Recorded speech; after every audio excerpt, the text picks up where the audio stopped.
Hello and welcome to Dialogue. With increasing encounters between senior officials from both China and the U.S., the two countries appear to be in the mood of stabilizing ties.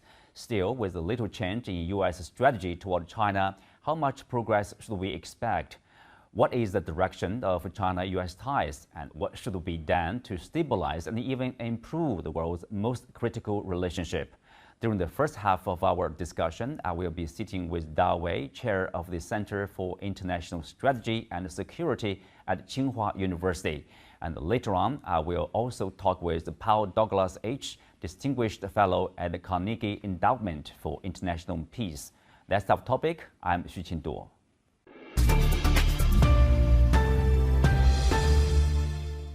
Welcome to Dialogue, Dr. Da Wei. We know that the U.S. Secretary of State, Blinken, just left China, finishing his visit, and then we have Janet Yellen, the Treasury Secretary, is coming to China. So how do you characterize the status quo of China-U.S. relationship now? Okay, first of all, thank you, Qinduo, for having me in this program. As you said, Secretary of State Blinken just left China, and Secretary Treasury Yellen will be here, and we will also greet other maybe cabinet level member from the U.S. here, and maybe some Chinese senior official will also visit the U.S. So we are witnessing a period of these resuming senior exchanges between the two governments. I think this is a good thing because after last November's Bali summit, the two presidents actually agreed that the two countries need to start a process to stabilize the bilateral relations. But after this February's the unmanned aircraft incident, I think this process has been interrupted. But now we can resuming this process. I think this is a good thing because this is such a critical, important bilateral relations. So we need to stabilize it. So we are in that process. I think at least from now till this autumn, maybe till the APEC this November, I think it's a window of opportunity for the two countries to stabilize it. But having said that, I will say this is tactical changes because the contradiction between our two countries, I think, are structural one. That means we cannot change this or solve this problem very easily, or just changing some concrete policy. I think by changing policy cannot change the overall structural contradictory. The U.S. view China as a strategic competitor. This is a long-term posture. This is a long-term strategy of the U.S. I don't expect the U.S. side will change it. So now currently I think we are in the phase to stabilize this competitive relationship, and it's very important in this window of opportunity we can stabilize it, we can manage the bilateral relations, we can try to avoid serious military conflicts and the confrontations between the two countries. Then in the longer run, maybe we need to find a way that maybe we can really improve the bilateral relations. But that's a long-term thing, not a short-term. But if you look at the nature of this relationship, as you said, strategically, U.S. view China as the potential challenger, or even the threat to the U.S. global hegemony as the only superpower. But increasingly, if you look at the U.S. policy toward China, on Taiwan, for example, all this, national U.S. would be seen probably in China as the threat to its national sovereignty and territorial integrity, or technology-wise or economy-wise, the U.S. is basically launching, you can say tech war, economic war, trade war on China. So it's becoming, zero-sum, as you said, a structural issue. Now China probably will see, or U.S. will be seen as the biggest threat to the Chinese development, not only to its sovereignty and territorial integrity. How do you see that? Yeah, of course, what you described, I think, are correct and accurate. The U.S. view China as, you can say, a challenge or a threat. And China rarely say U.S. is, how do we define the U.S.? But what you said, I think, was correct, that U.S. pose threats to some concrete Chinese interest. That's true, no matter it's Taiwan or technology or other things. But I think we have, China side have never defined the U.S. as an enemy or opponent or rival. We didn't say that. They have some threats. They pose some threats to China. But we don't view them as just with a single word, enemy or rival or something, right? So for a very long time, actually, the American side also argued, I think even from Bush administration, they say China-U.S. relations is a very complex relationship. I think that's correct. This is a complex. Of course, in this complex relationship, the negative sides enlarged dramatically, dramatically in past 5 years. But there's still some constructive or cooperative side of that. For instance, we still have 690 billion trade. This is huge, right? It's not a small number, and we still have people-to-people tie. China still have almost 300,000 students studying in the U.S. I think China and the U.S. still need to work together on global issues like pandemic, like climate. So I think this is, of course, this is a very, very difficult relationship, but I think we should not oversimplify these bilateral relations. Yeah, we need to manage those differences. Sometimes we have to compete, to be honest. And on some issues, we have to confront if you harm my core interest, right? But I think a mature relationship is when we can do something negative, at the same time we can do something positive. Yeah, we should not just, because you pose some threat, then I will never work with you. I think the two sides need to cultivate this mature view towards the bilateral relations. Earlier we mentioned about Taiwan. I think in the U.S. there's a discussion, of course, a lot of discussion about the Taiwan question here. Some of them went so far as suggesting that even a peaceful unification between the mainland and Taiwan will not be accepted by Washington because that will be not be in the interest of the U.S. It's only in the interest of the Chinese. How do you make of that? I think those scholars who made that argument is honest one, honest scholar. Though I don't like them. I mean, peaceful resolution is part of U.S. Taiwan one China policy. That's the element of their one China policy. China side never accept the U.S. side's one China policy, but again, in their one China policy, one element is peaceful resolution. So long as the resolution is peaceful, the U.S. have no attitude. No matter it's reunification or other options, the U.S.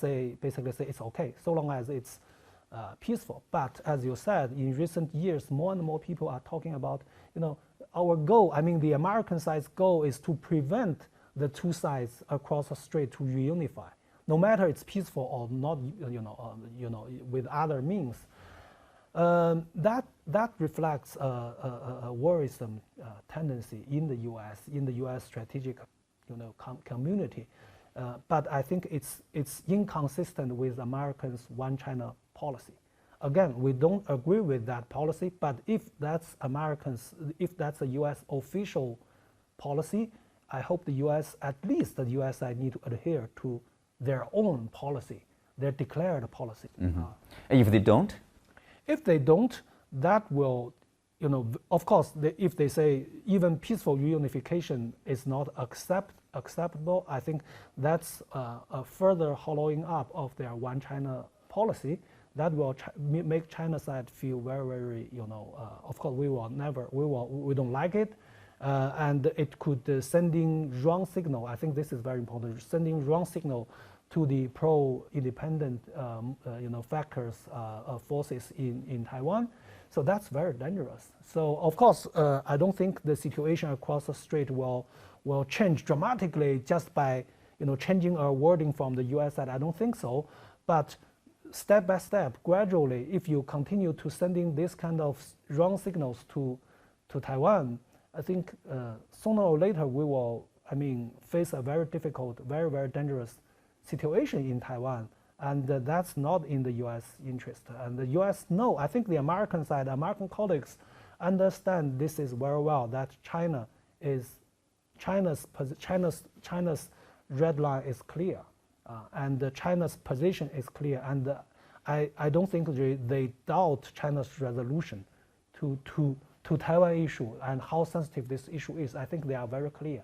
So they know if they play the fire, what will be the outcome. I think the American colleagues know this very well. So do be very careful. I think that's very important. Related to the U.S.-China policy is, I would say, the U.S. strategy to develop the U.S. economy, to develop the country as a whole. For example, Jake Sullivan, the National Security Advisor, gave a speech at the Brookings Institute. He talked about this new Washington consensus. I'm not sure how much consensus there is, but it's a new Washington consensus saying basically the U.S. is not completely giving up, but it's going against the Euro practice or the past practice of a free trade, a free economy. Now they are supporting like interventionist policy from the government, industrial policy, for example. I wonder, what do you make of this new strategy or the new policy of the U.S.? That's an important change in the U.S. And first of all, I need to say what kind of economic strategy the U.S. administration take. That's an internal affair of the U.S. Of course, we respect, and maybe we like it or maybe we don't like it, but that's Americans' business, right? So that's their changes. But it's obviously it's different from the so-called new liberal approach that we are familiar with since the end of the Cold War, or even we can trace that back to 1980s when Ronald Reagan was president. So the U.S. from that time adopted a kind of new liberalism, new liberal economic policies, basically erasing the boundary, national boundary, deregulate the economy. I think that approach domestically in the U.S., I think liberate the productivity. I think that's improved the economic efficiency. I think at the same time, at the world stage, I think the U.S. Under that ideology, I think the U.S. pushed enlarged so-called liberal international order. That's a term that the Western country or the U.S. side always use. So the world order in which the U.S. enjoyed hegemony was a liberal international order, while the economic foundation was this new liberal economic policy. But now the U.S. is changing its economic foundation, I mean the policy, right? That's a foundation of the old order. So again, this is their own business, but I think our American friends also need to think about the impact of that policy to the international order or their leadership, their hegemony, right? You can never have a liberal international order without a liberal economic basis, right? Yeah. So I think that's a challenge for the U.S. If you turn inward, I mean, you tend to adopt economic nationalism, then the whole order that you enjoyed in the past may have some trouble. So again, that's up to our American friends to think about. We as Chinese, we sit here, we watch them, and we think what the old policy have advantage, have the bright side, have the dark side, and this new policy may have its own dark side and the bright side. We need to watch it very calmly and try to avoid the dark side and to utilize that bright side. I think this is what we should do here in China. Yeah, hopefully we can working on that. Yes. And thank you, Da Wei. Thank you for talking with us. Thank you for having me. Yes. Let's have a short break. In the second half, I will talk with Paul Douglas H., Distinguished Fellow at the Carnegie Endowment for International Peace. Stay on.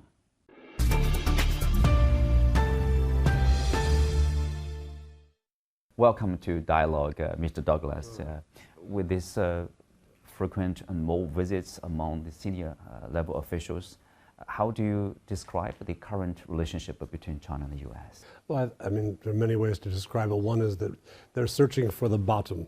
Where are we that we won't go any lower than we already are? And also, looking forward, there's likelihood of meeting between the two presidents in Delhi in September and San Francisco in November. And if they're going to have meetings that are viewed as positive, a lot of work needs to be done. So having the cabinet members come here first from state, then Treasury, then presumably Commerce and other, and visits to Washington as well, will help to prepare the way to those better outcomes at the two meetings that are expected for the G20 and for APEC. You know, speak of this bilateral relationship, you know, characterization of them. There's a lot of discussion because they're, you know, full of uncertainties. Of course, you know, some people, like in the U.S., they would say we are already in a new Cold War. You know, given this, you know, tech war, economic war, you know, whatever, in different forms. Do you agree? No, I think the use of the language of Cold War is misleading. The Cold War was a very different kind of thing than the highly integrated economic activity of the going on between the United States and China. Is completely different from what went on between the Soviet Union and the outside world during the Cold War. Moreover, the global ambitions of the Soviet Union have not yet become China's ambitions, and so we don't see a need or you know, an effort to internationalize our many issues that we have between our two countries. Probably, I mean, the idea would occur to people. Number one would be the Taiwan question here, and you know, we see President Biden talked on several occasions of, you know, sending troops or defending Taiwan. Do you see the U.S. is changing its one China policy on Taiwan? I don't see that. I mean, he has said those things, and they reflect his view. And I guess they're kind of a signal to China that we are serious. But the administration has been trying to reiterate its various formulas for maintaining a one China policy, and has in the recent months shown more discipline, not just for internally the activities of the administration, but in their advice to Congress and others, that what you do with Taiwan needs to bear in mind that there's a downside risk that needs to be taken into account. I mean, I think this year there are, you know, a lot of discussions about the situation in Taiwan, or the likely scenario in Taiwan. Some, you know, think tankers in the U.S. Basically made it open that even a peaceful reunification between the mainland and Taiwan would not be in the interest of the U.S. There's a variety of views. I hope that these are not the views held by the president and his administration. I'm quite frustrated. So many people speak about Taiwan in cataclysmic terms, but they themselves are very poorly informed on the actual situation in the Taiwan Strait and what the cost might be of pursuing military solutions to what has been a diplomatic challenge. I think we need to emphasize diplomacy more and military methods less. Mm-hmm. Military is part of it, but diplomacy should take the lead. Mm-hmm. Do you think the two countries, China and the U.S., are working more effectively, maybe, on you know, taking care of the situation to avoid? I see movement in that direction, but I don't think it's. I'm not comfortable yet. I think we've got some way to go.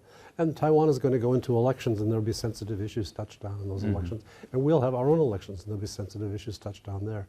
So all of this will require step-by-step crossing of the river. Yeah, crossing the river. Speak of the elections, you know, in the United States, 2024. Of course, we are seeing candidates already speaking out on China. You know, yeah, it's like a competition of who is tougher on China. Yes. How will that, affect this relationship or make it worse in any way? Well, I hope that China's officials are clear in their minds that this is something that's going to happen. It's not the end of the world. Like every 4 years. It's different this time because in the past, you know, the administration in charge will be attacked for having relations with China. And now both the Republicans and the Democrats attack or compete with each other to be more anti-China. And that's going to be the characteristic of this coming election and maybe elections beyond that.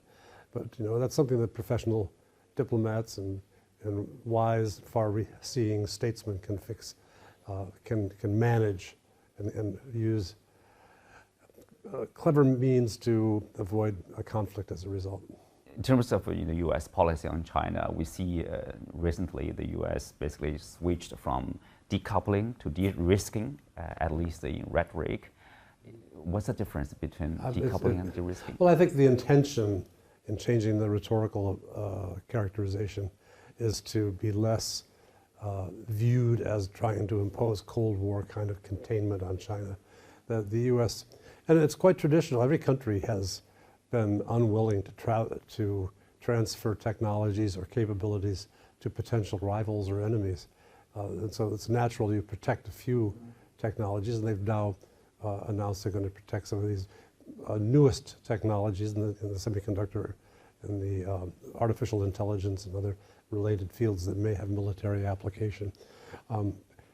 That's not new in kind. It may be new in substance, but it's not new in kind. And countries have been doing this for a long time, and they will continue to do it. There's nothing that really changes the way the world rotates in this decision. Recently, the German Chancellor, Mr. Scholz, talked about de-risking. He said the risk should be left to the individual companies. They will make a decision whether to do investment, whether to sell, transfer any technologies. My own very personal view, it's not an official view, I'm not an official, but my personal view is that companies protect their technologies better than governments do because they have a real stake in the outcome.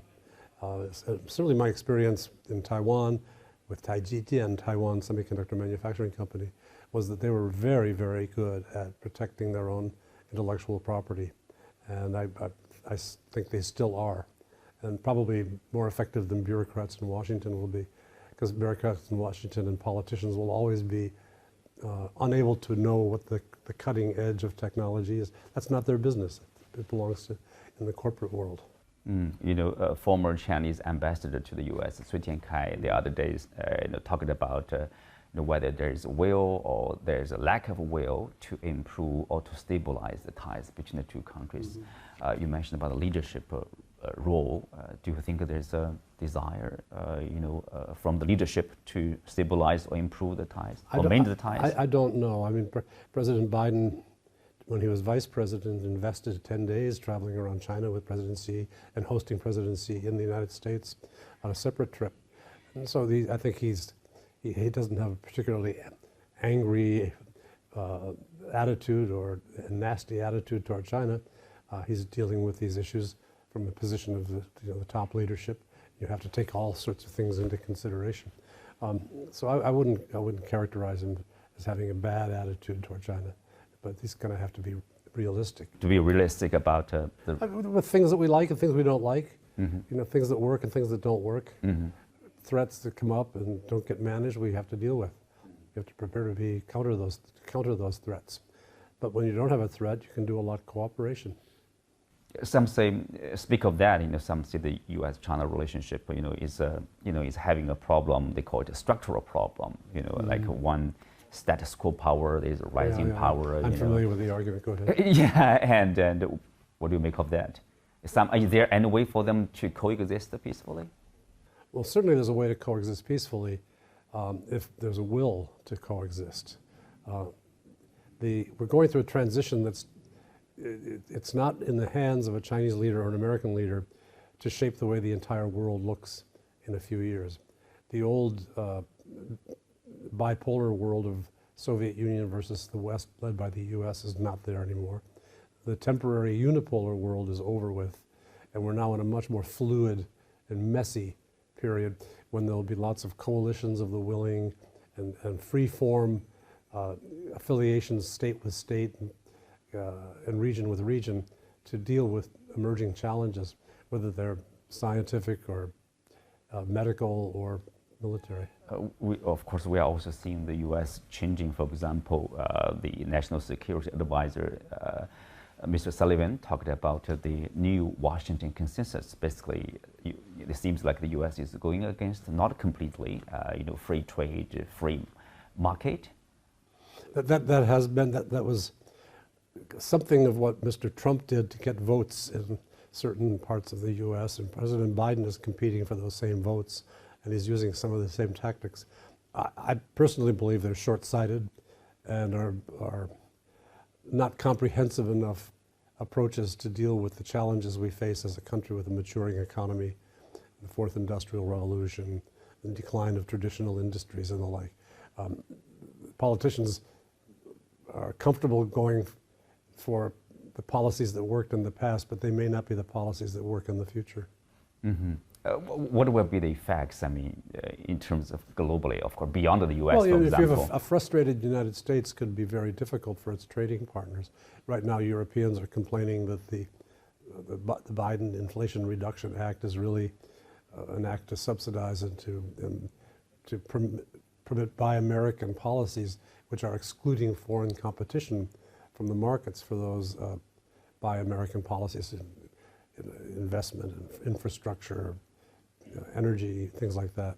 And so I think it's a step backward that we've taken in response to our political frictions in the U.S. internally. And I hope that it'll get corrected over time, but I'm not optimistic for it to be corrected soon. Looking into the future, we don't know, like maybe in the next 5 or 10 years or even longer between China and the U.S. relationship, if you are asked, what's the recipe, to stabilize, to even improve the relationship between the two countries? Well, I think the most important thing is patience. China has changed a lot in my experience, and I've only got a limited lifetime of experience with this country. The Chinese would say the same about the Americans. Yeah, but of course, and the China I knew in 1980, and the China I knew in 1989, and the China I knew in 1999, and the China I knew in 2012, and today are all quite different. And the China of 2024 to 2034 is going to be different.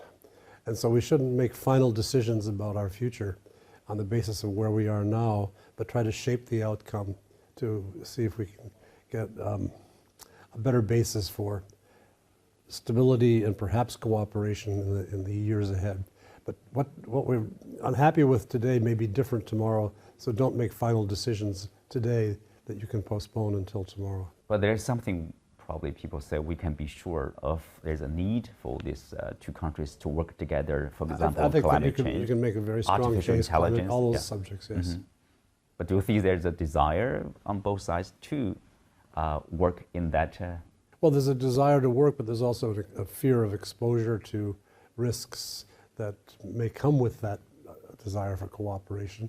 And people have to work out how do you minimize the risks and maximize the benefits of doing these Risks things. of politics? Well, politics or military flare-ups or deep misunderstandings that cause popular moods to shift and become very suspicious and hostile. And then the leaders feel they have less room to provide flexible leadership to manage these problems. History is a story of missed opportunities and occasionally seized good opportunities. And we have to try to get more of the good opportunities and seize them. Well, it's hard to be optimistic about relationship between Beijing and Washington, but do you see any factors for people probably to keep being optimistic about the future? Well, as I was saying a moment ago, change is coming. The China we know today will not be the same 10 years from now, and the U.S. will be different too.